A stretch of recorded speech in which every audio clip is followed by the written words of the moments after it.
Okay, so this is a little different, but we're just gonna go about it this way. Alright, video log number 7. Triggers. Triggers have always been a difficult thing for me because I'm a very calm person. It takes a lot to really trigger me or to make me really feel some type of way about something. But recently, I guess under gaining more knowledge, on gaining more knowledge on I don't know the most thing. Actually just had it. I don't really know. I can't remember. Gaining more knowledge about, okay, people not appreciating or not understanding, I guess, where I'm coming from, understanding privilege.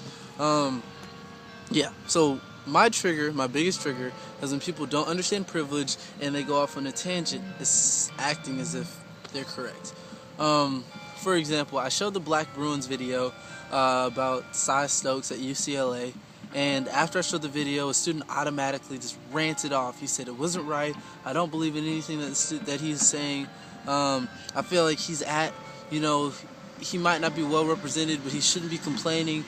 He's at an Ivy League school. He shouldn't complain. A lot of people want to be there. There's no room for complaint. And that just pissed me off, to be 100% honest. I just came back from the I2M Harvard conference, and that was one of the biggest things that a lot of the students at Harvard said that they got. They said that they said that they were told that they shouldn't complain. They got into an Ivy League school, that they were privileged, but that didn't discredit the fact that they experienced foolishness and microaggressions still while being there. It doesn't discredit the fact that they're still being accused of only being admitted into the school because of affirmative action. That doesn't discredit the fact that they're still minorities and they're still facing these random acts of micro and macroaggressions constantly because simply of their enrollment at that university, at that institution. So when people are insensitive of the idea of power and privilege and they don't understand how that affects us in a larger role, that is my trigger. So it's not necessarily like one thing happens and boom, I'm triggered. But when people don't understand how power and privilege really play into the fact that there's a lot more going on here, then I'm really personally triggered. And I mean, it's not triggering to the point where it makes me want to hop out of my seat and fight somebody. I never get to that point. It takes way too much. And I don't, honestly, frankly, don't think anybody in a dialogue space could do that to me. I hope not. I'd hate to see that happen. I don't want that to happen. But nonetheless, it really takes a lot for me to trigger. So whenever triggers are presented, I think for the most part, I do a great job of concealing them. I never act back harshly. I never, verbalize any negativity. I simply just keep my cool. I keep my mindset, and I just, respond to the question as if it wasn't completely directed towards me. I might either present it back to the group. I might try my best to diffuse the situation, but very rarely do I ever feel as if a trigger will go off and I automatically, respond verbally. I might tense up a little bit, maybe, but it's very rare that I've really been triggered.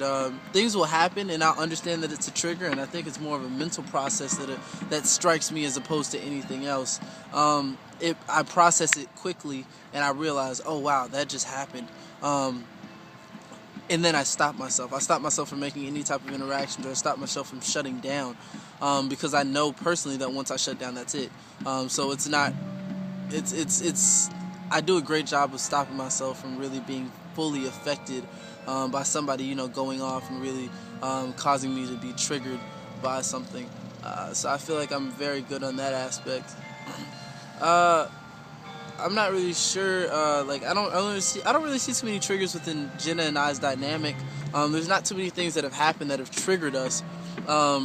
If anything occurs and we are triggered, it's generally like lack of participation or overgeneralizations of stereotypes that sometimes people make, or not even stereotypes, but I guess I know in some of our earlier dialogues we didn't really understand how to stop people from challenging a person as opposed to a person's ideas.